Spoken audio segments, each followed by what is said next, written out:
और सुंदर यज्ञ का आयोजन किया।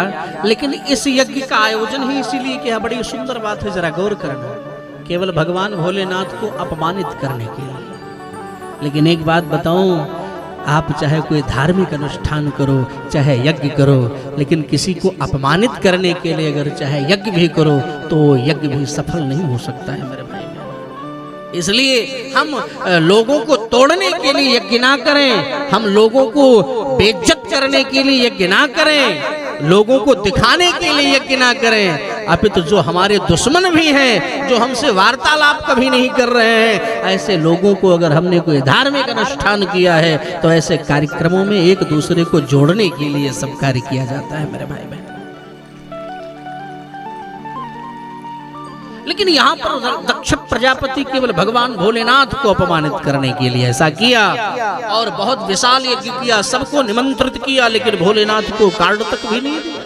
अच्छा एक बात बताऊं, हमारा और आपके फादर इन लॉ का झगड़ा हो जाए, गौर करना, और अगर आपके ससुराल में कोई विवाह इत्यादि हो, आपको कार्ड न मिला हो, समाज को इस बात का पता चल जाए तो लोग आपके ही दरवाजे से गाड़ी लेके जाएंगे, हाँ या ना, और आपका मजाक बनाएंगे।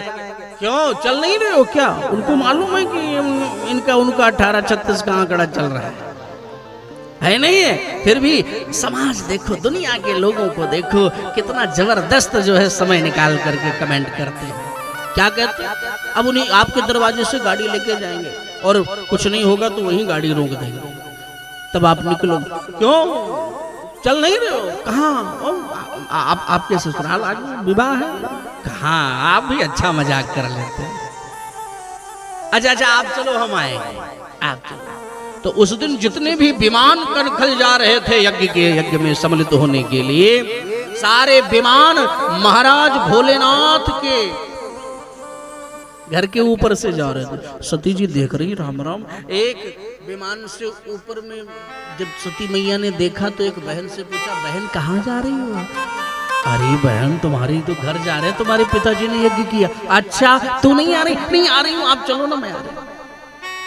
दौड़ी दौड़ी शंकर जी के पास गई, प्रभु हमारे पिताजी ने बड़ा सुंदर यज्ञ किया है, उसमें चलते हैं। भोलेनाथ ने कहा हाँ चलो चलो, बिल्कुल चलो भाई, हमारे ससुराल में यज्ञ है तो क्यों नहीं चलेंगे, चलो देवी चलो चलो। लेकिन एक बात बताओ, क्या कोई निमंत्रण आया है? सती बोल पड़ी, प्रभु निमंत्रण तो नहीं आया है।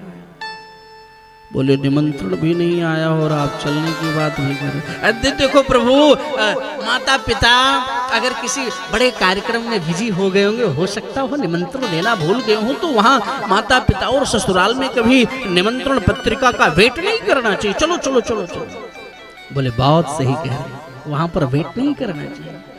लेकिन देवी अब अभी हम अपनी ससुराल जाएं, हमारे ससुर जी हमको देखकर जल जाएं, हम उनको देखकर जल जाएं, ऐसे स्थान पर अगर यानी स्वर्ण की वर्षा हो रही हो, सोना बरस रहा हो, तो भी जाना नहीं चाहिए।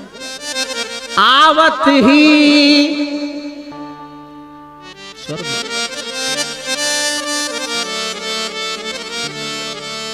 आवत ही हर से नहीं, नयन नहीं सने, तुलसी तहाँ न जाइए, चाहे कंचन बरसे। ऐसे स्थान पर नहीं जाना। अरे नहीं नहीं चलो प्रभु। सारी घटना को सुनाया भोलेनाथ ने सती को कि ऐसी ऐसी बात थी, इसलिए हमारा आपके पिताजी से झगड़ा हो गया है, इसलिए उन्होंने निमंत्रण नहीं दिया। बोले नहीं नहीं नहीं, सती जी कह रही चलो हम उनको समझा देंगे, वो आपको आकर के ले गलती क्षमा, आपसे क्षमा मांगेंगे। बोले नहीं नहीं हम तो नहीं जाएंगे, तुमको जाना हो जाओ, हम तो ये कहेंगे आप भी मत जाओ। बोले नहीं भोलेनाथ हम तो जाएंगे, हमारी सब बहनें आई होंगी और हम नहीं जाएंगे तो कितना।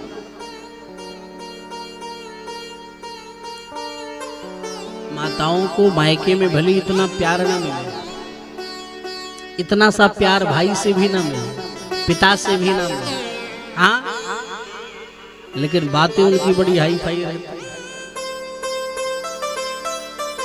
हाँ चलो ठीक है हाई फाई रखो, लेकिन एक विचार कर लो कि हमारा सब कुछ हमारे पति के घर, हमारे ससुराल की बुराई कभी मायके में करना नहीं चाहिए कि हमारे यहाँ ऐसा। हमेशा प्रसन्नता, हमेशा प्रशंसा करना चाहिए। अगर हम गरीब भी हैं तो भी कहना चाहिए नहीं फर्स्ट क्लास, सब भगवान की कृपा से हमारे ससुराल में सब बहुत अच्छा है। कहने का प्रयोजन यही है मेरे भाई बहन। भोलेनाथ ने इतना कह करके आंख बंद करके भजन करने लगे तो सती जी कह रहे हैं अच्छा तो आप नहीं जा रहे हो तो मैं जा रही हूँ। अच्छा ठीक है मैं जा रही हूँ। तो सती जी कुछ दूर जाती, भोलेनाथ आंख बंद किए तो कुछ दूर जाती, फिर मन में ख्याल आता है कि कहीं भोलेनाथ नाराज ना हो, फिर लौट के आ जाती। अब देखो अब मैं जा रही हूँ। तो जैसे सती जी आगे बढ़ती हैं तो आंख खोलकर भोलेनाथ देखते हैं क्या सचमुच चली गई कि लौटेगी अभी।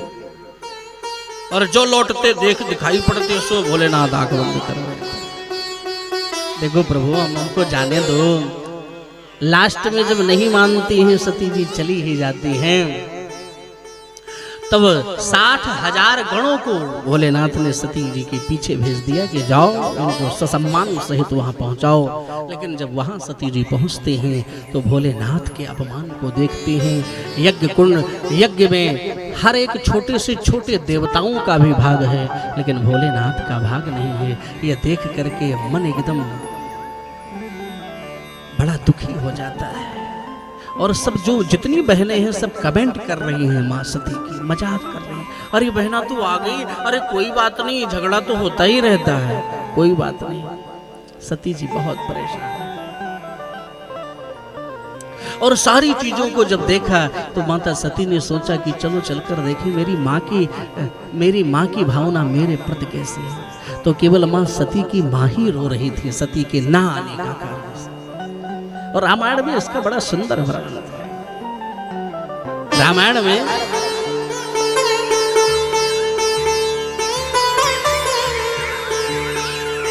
शादर भलहि सादर भलहि, शादर भलहि मिली एक माता, भगिनी मिली बहुत मुस्काता, भगिनी मिली बहुत मुस्काता।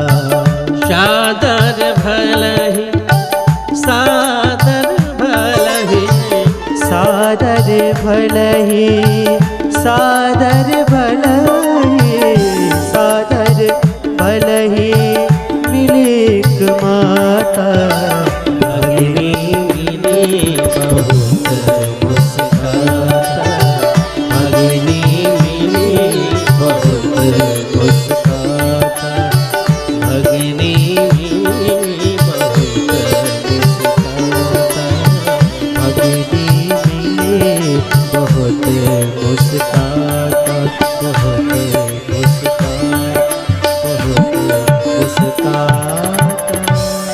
अपनी मां से मिलती।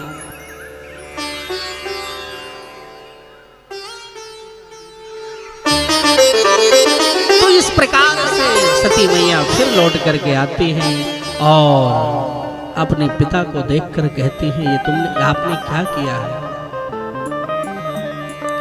तो महाराज दक्ष कहते हैं अगर तुमको चुपचाप बैठना हो तो बैठो, नहीं यहाँ से चली जाओ। गक्षवा तिष्ठवा, यहाँ चुपचाप बैठो अथवा चली जाओ। माँ सती कहती है यो निंदति महादेवं निंद्यमानं शृणोति वा, तावो भो नरकं यातो याव चंद्र दिवाकर। बहुत सारी बातें हुई बोली, लेकिन अब इस शरीर को लेकर अगर मैं वापस जा भी रही हूँ तो जाते ही भगवान भोलेनाथ कहेंगे आओ आओ तुम दक्ष की बेटी हो दाक्षायणी, तो हमें कैसा लगेगा। तो आपके द्वारा प्राप्त ये शरीर अब हम रखना ही नहीं चाहते। और आस का ही जोग आगिर तंजारा, भयव सकल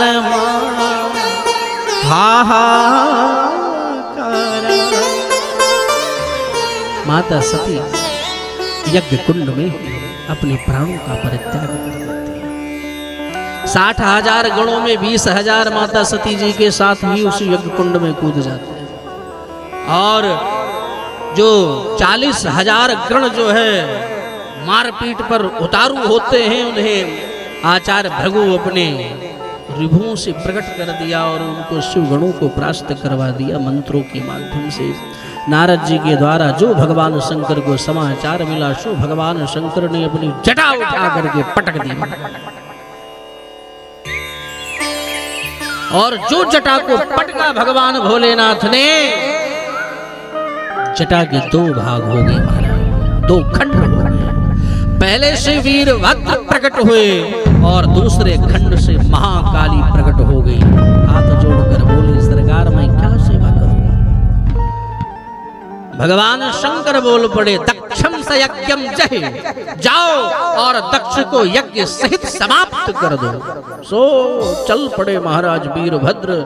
और जब वीरभद्र चले तो कितने गण लोग चले, ऐसा लग रहा है कि यज्ञ कुंड ही हिलने लगा महाराज, यज्ञशाला हिलने लगा। अब क्या हो रहा है, ये कोई बहुत आंधी या तूफान आने वाला है। और महाराज पहुंच गए वीरभद्र, वो पिटाई चालू की सबकी, भूत प्रेत सब लगे हुए हैं साथ में। आचार्य भृगु दिखाई पड़े, उनकी तो दाढ़ी पकड़ करके खींच लिया। महाराज पूखा देवता आए, उनको एक हाथ मार दिया, सो उनके सारे दांत सब अंदर चले गए। सबकी पिटाई समझ समझ से की। और जब दक्ष चिल्लाने लगे तो दक्ष को उठा करके एक थप्पड़ मारा महाराज, सो गर्दन कट गया और उठा करके गर्दन को अग्निकुंड में स्वाहा। ब्रह्मा जी महाराज परेशान हो, और जब परेशान हुए ब्रह्मा जी के पास सब देवता गए, तो ब्रह्मा जी सब देवताओं को लेकर के भगवान शंकर के पास गए। बोले महाराज आप नाराज मत कीजिए, आपका संपूर्ण भाग यज्ञ में है। बोले हमको मिलना ही नहीं, तब क्या करें? बोले नहीं सरकार, अब आप चलकर यज्ञ को सफल कर दीजिए। तो सब लोगों के कहने पर भोलेनाथ वो यज्ञ में गए कनखल। बोले हम आगे, बुलाओ यजमान कहाँ? बोले सरकार यजमान कहाँ? बोले हाँ। बोले यजमान का शरीर तो ये है। बोले गर्दन कहाँ है? बोले वो तो स्वाहा। बोले फिर कैसे संभव होगा? बोले सरकार आप ही कुछ उपाय करो। तब जाकर भोलेनाथ ने एक बकरे का अस्त्र लगवाया, और जब बकरे का अस्त्र लगा करके पुनः जीवित किया, उसके बाद महाराज दक्ष बड़े सुंदर तरीके से स्तुति वंदन करते हैं। और स्तुति वंदन करते हुए बड़े अजीब लग रहे हैं, बम बम बम बम बम बम बम बम बम बम बम बम बम, बड़े अजीब गरीब लग रहे हैं। सबको हंसी आ गई भोलेनाथ को इस प्रकार की वंदना देख करके।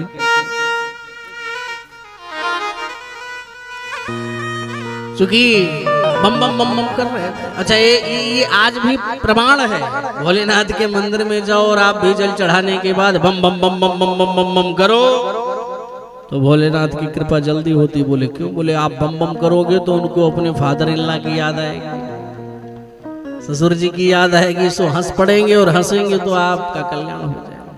इसीलिए भोलेनाथ के मंदिर में जाओ तो बम बम जरूर करो।